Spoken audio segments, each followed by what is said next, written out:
Good evening friends, welcome back to my channel. दोस्तों, आज की वीडियो में हम how to qualify HPTST commission 2020 के बारे में बात करने जा रहे हैं। इसमें हम सबसे पहले पैटर्न चेकेंगे, फिर उससे पहले हम पोस्टें भी देखेंगे, फिर उसके बाद हमारे पास डाउट्स होंगे कुछ, फिर सिलेबस होगा और कुछ बुक्स जो मैं आपको बताऊंगा, प्रेफर करूंगा।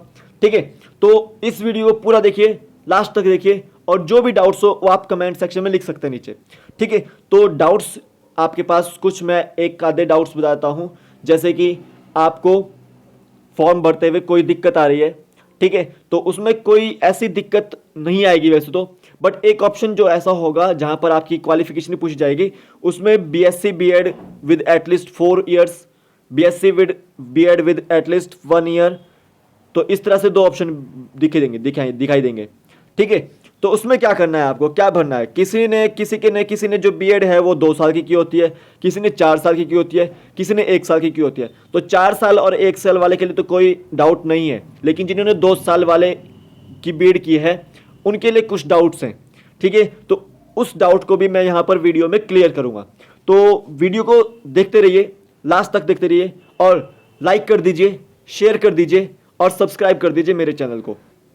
ठीक है, तो सब्सक्राइब करने के लिए आपको पता ही है, वीडियो के नीचे एक सब्सक्राइब बटन होगा, सब्सक्राइब बटन दबा दीजिए और उसके साथ बेल आइकन भी होगा, उसको भी दबा दीजिए ताकि मेरी हर एक नोटिफिकेशन जो है आपके तक समय से पहुंच सके। तो चलते हैं दोस्तों हमारे आज के वीडियो की ओर। तो देखिए दोस्तों, आज जो डे है वो है 8 मार्च, यानी कि आज वुमेंस डे है। तो सभी को वुमेंस को हैप्पी वुमेंस डे। ठीक है, तो वुमेंस जो है वो आज जेंट्स से भी उभर कर निकल रही है। ठीक है, टैलेंटेड आ गई है। ठीक है, और टैलेंट इसमें इतना भरपूर हो चुका है कि ये जेंट्स को टक्कर दे रही है। ठीक है, तो अच्छी बात है ये हमारे लिए। ठीक है, तो सभी को हैप्पी वुमेंस डे। तो चलते हैं दोस्तों हमारे के आज के टॉपिक की ओर। तो देखिए यहाँ पर लिखा है मैंने नंबर ऑफ पोस्ट्स। तो नंबर ऑफ पोस्ट में कोई डाउट हो तो आप बता सकते हैं मुझे, वरना मैं यहाँ पे क्लियर कर देता हूँ। तो यहाँ पे टीएसटी मेडिकल की पोस्ट है, टीएसटी नॉन मेडिकल की पोस्ट है, टीएसटी आर्ट्स की पोस्ट है। सब कॉन्ट्रैक्ट बेसिस पर है और पे स्केल जो है 10-300 10-300 10-300। ठीक है, और 3600 ग्रेड पे है और 34,800 जो है लास्ट है। ठीक है, 793 से 794 और 795 ये पोस्ट कोड हैं। ठीक है, जब भी फॉर्म भरेंगे तो आपको देखना है कि आप टीएसटी मेडिकल के हो तो आप 793 पोस्ट कोड देखें, टीएसटी नॉन मेडिकल के हो 794 देखें और टीएसटी आर्ट्स के हो 795 देखें। ठीक है, तो पोस्टें यहाँ पे देखिए 136 पोस्ट टीएसटी मेडिकल की है, फिर टीएसटी नॉन मेडिकल की 144 है और एक टीएसटी आर्ट्स की 307 पोस्टें हैं। तो यहाँ पर आप देख सकते हैं कि जनरल की कितनी है, ओबीसी की कितनी है, ठीक है, और एससी एसटी की कितनी है, इकोनॉमिकली वीकर सेक्शन की कितनी है। तो आप इसको स्क्रीनशॉट ले लीजिए और देख लीजिए। ठीक है, क्योंकि इतना डिटेल में मैं आपको बता नहीं सकता। ठीक है, तो वीडियो ज़्यादा लंबा हो जाएगा। तो चलते हैं दोस्तों आगे की ओर। तो यहाँ पर देखिए पैटर्न ऑफ एचपीटीएसटी, पहले ही मैंने आपको एक पैटर्न जो पहले दिया है उसको मैं आपको डिटेल में लिंक दे दूंगा आई बटन में, तो आप उसको देख सकते हैं। यहाँ पे भी मैं बता देता हूँ कि आपका 170 क्वेश्चन आएंगे और टोटल 85 मार्क्स का पेपर आएगा, यानी कि ईच क्वेश्चन जो होगा वो हाफ मार्क्स का होगा। तो 2 क्वेश्चन आपके 1 मार्क्स के होंगे। तो यहाँ पर देखिए 120 क्वेश्चन जो है आपके वो सब्जेक्ट से रिलेटेड होंगे। मान लीजिए कि आपका मेडिकल स्ट्रीम है तो क्या होगा कि बायोलॉजी होगी और केमिस्ट्री होगी और समटाइम्स इसमें क्वेश्चन साइकोलॉजी के भी डाल देंगे, साइकोलॉजी। तो कम से कम 80 क्वेश्चन आपके बायो के होंगे, 20 क्वेश्चन आपके केमिस्ट्री के होंगे और 20 क्वेश्चन आपके साइकोलॉजी के होंगे। तो ये पैटर्न होगा। बाकी 50 क्वेश्चन में आपके पास क्या होंगे, ये आपके general knowledge, Himachal Pradesh, current affairs, everyday, science, logic, social science, general English, Hindi और मैट्रिक स्टैंडर्ड की होगी सब कुछ।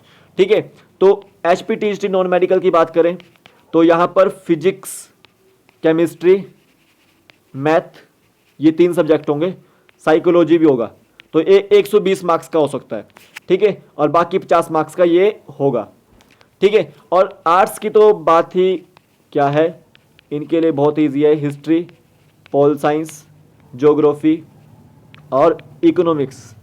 ठीक है, तो ये आपका 120 मार्क्स का होगा और इनके पास जनरल हिंदी और इंग्लिश भी ज़्यादा हो सकती है। ठीक है, और हिमाचल प्रदेश के बारे में भी ज़्यादा हो सकता है और एवरेज साइंस के क्वेश्चन भी ज़्यादा हो सकते हैं। तो 50 मार्क्स का ये पैटर्न रहेगा और 120 का सब्जेक्टिव पैटर्न रहेगा। तो टोटल 170 क्वेश्चंस हो जाएंगे, 50 मार्क्स का नहीं, सॉरी, ठीक है। तो 170 क्वेश्चन हो जाएंगे और आपका 85 मार्क्स का पेपर होगा, ठीक है। तो यहाँ पे कुछ डाउट्स हैं। देखिए डाउट क्या है, मैंने आपको बताया था कि आपके पास जब फॉर्म भरेंगे तो आपके पास इस तरह से 4 ऑप्शंस आएंगे जब आप एजुकेशनल क्वालिफिकेशन भरेंगे। किसी ने 4 साल की बीएड की होती है, किसी ने 1 साल की बीएड की होती है, तो उनके लिए तो कोई डाउट नहीं है, वो आप 1 ईयर का बीएड का कोर्स भी दिया है और 4 ईयर का बीएड का कोर्स भी दिया है। लेकिन किसी ने 2 साल की बीएड की होती है तो उनके लिए डाउटफुल है, उनके ही मेरे पास क्वेश्चंस आए हुए थे कि हम क्या करें, क्या भरें इसमें से। तो आपको कुछ नहीं करना है, आपको ये फर्स्ट वाला ऑप्शन भर देना है, BA BCom with at least 50% marks and 1 year bachelor in education programme, ठीक है। क्या करना है आपको, चाहे वो आप बीए हो, चाहे वो बीएससी हो, चाहे वो बीकॉम हो, तो आपको क्या करना है, आपको ये फर्स्ट ऑप्शन जो है फिलअप कर देना है, ठीक है। No need to second option, no need to go fourth option, no need to go fifth option और no need to go sixth option, ठीक है। ये उनके लिए है जिन्होंने एनसीटीई के तहत बीएड करी है, और ये वाला जो उनके लिए है जिन्होंने आपके 4 साल की सेकेंडरी सीनियर सेकेंडरी के बाद बीएड की है, ठीक है। और ये भी उनके लिए है जिन्होंने बीए बीएड की है 4 साल की, ठीक है। और ये स्पेशल एजुकेशन वाले होते हैं जिन्होंने 1 साल की बीएड की है, वो भी स्पेशल एजुकेशन में। तो आपको क्या करना है, आपको सिंपल ये BA BCom BSc with at least 50% marks, 50% marks आपको करना अनिवार्य होगा इसमें, ठीक है। और 1 year bachelor in education programme, ये वाला टिक कर देना है, चाहे आपने 2 साल की बीएड की हो, ठीक है। तो ये डाउट है किसी के मन में, तो अब ये डाउट नहीं रहना चाहिए, और अगर अभी भी कोई डाउट है तो आप उसको क्लियर कर दीजिए, ठीक है। आप मेरे को कमेंट सेक्शन में लिख दीजिए। नेक्स्ट चलते हैं। देखो दोस्तों, अब सिलेबस की बात आती है। सिलेबस की बात करें तो हिमाचल प्रदेश जीके का सिलेबस है, नॉर्मल सा सिलेबस है। हिस्ट्री ऑफ हिमाचल प्रदेश आएगी, ज्योग्राफी आएगी, बजट ऑफ हिमाचल प्रदेश आएगा, और बजट से रिलेटेड वीडियो जो है मैं आपको आई बटन में दे दूंगा, वहाँ पर आप देख सकते हैं, ठीक है। न्यू स्कीम्स जो लॉन्च हुई है, डिस्ट्रिक्ट्स आएंगे कुछ, जैसे आपको कांगड़ा डिस्ट्रिक्ट पूछ लिया जाता है, चंबा डिस्ट्रिक्ट के बारे में पूछ लिया जाता है, शिमला डिस्ट्रिक्ट के बारे में पूछ लिया जाता है, सिरमौर डिस्ट्रिक्ट के बारे में पूछ लिया जाता है। तो ये 4 डिस्ट्रिक्ट बहुत इंपॉर्टेंट है, ठीक है। और इससे 12 के 12 डिस्ट्रिक्ट भी कर सकते हैं आप, ठीक है।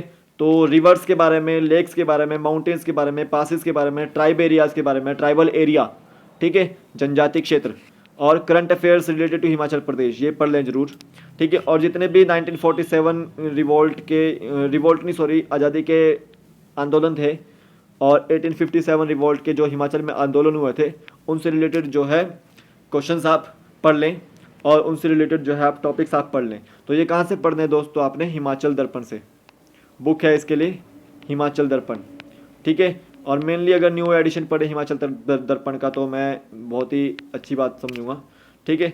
और बजट जो है आप मेरी वीडियो से कवर अप कर सकते हैं ऊपर से, ठीक है। तो ये हिमाचल प्रदेश जीके का सिलेबस है, इसको आप स्क्रीनशॉट ले लीजिए। उसी के तहत इंग्लिश का सिलेबस है। यहाँ पे इंग्लिश का सिलेबस में आप क्या क्या करेंगे, एंटोनियम कर लीजिए, साइनोनियम कर लीजिए, idioms, phrases, errors, tenses, narrations, voices, one word substitution, preposition, article, spellings, ये सारे टॉपिक आप क्लियर कर लीजिए, ठीक है।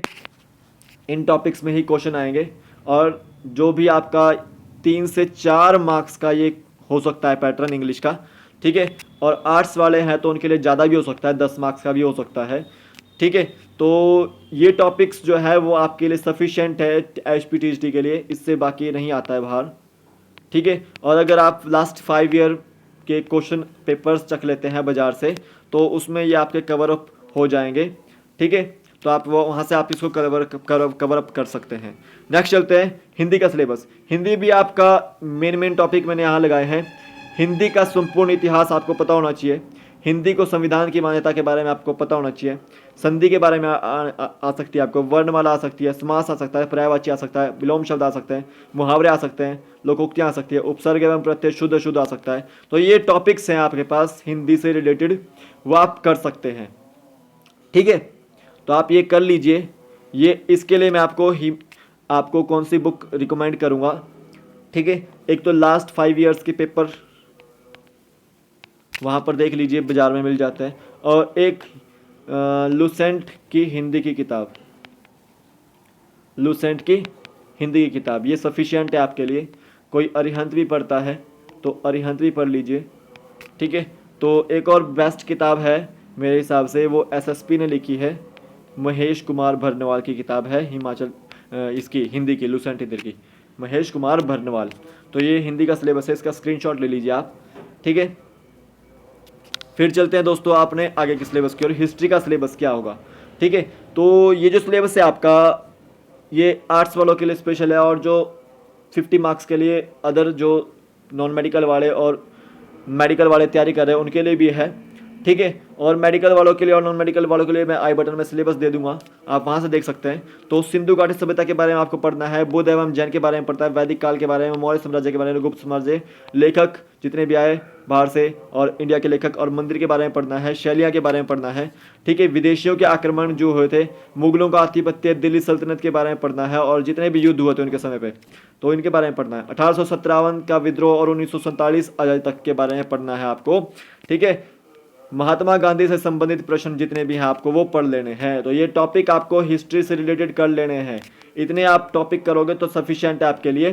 तो इसके लिए लास्ट 5 ईयर्स के क्वेश्चन पेपर आप चख सकते हैं, नहीं तो आप जो मेरे वीडियोस हैं उसको भी देख लेना, ठीक है। और लूसेंट की किताब जीके, लूसेंट जीके की किताब आप वहाँ से कर सकते हैं। जो एनसीईआरटीज़ पढ़ते हैं वो भी अच्छी है, ठीक है, जिन्होंने पढ़ी है उनके लिए तो बहुत ही अच्छी लाभदायक है। बट एनसीईआरटीज़ अभी अब अगर आप पढ़ोगे तो कवर अप नहीं हो पाएगा सिलेबस, इसलिए मैं रिकमेंड करता हूँ कि लूसेंट की जीके आप पढ़ें, ठीक है। यहाँ पर ज्योग्राफी का सिलेबस है, ज्योग्राफी में भी लिमिटेड सिलेबस है, जैसे हम बात कर लेते हैं रिवर्स की, लेक्स की, ओशियंस की, वैल्कनस की, रेलवे की, ठीक है, रेलवेज इन इंडिया, ठीक है, टाइड्स की, सोलर सिस्टम की, लेयर्स ऑफ एटमॉस्फेयर की, अर्थक्वेक की, रॉक्स की, माउंटेन्स की, हिमालयाज की, विंड्स की, नेशनल पार्क्स की, कॉन्टिनेंट्स की, वेदर की, प्रोडक्शन की, सॉइल की। तो ये टॉपिक्स कुछ हैं जो आपको रिकमेंड करता हूँ मैं कि आप ये पढ़ लें, ठीक है। इसके लिए भी आप लूसेंट की जीके आपके लिए सफिशिएंट है, ठीक है। नहीं तो आप अगर पढ़ना चाहते हैं तो 6th क्लास की एनसीईआरटी किताब पढ़ सकते हैं, 6th क्लास की एनसीईआरटी किताब पढ़ सकते हैं।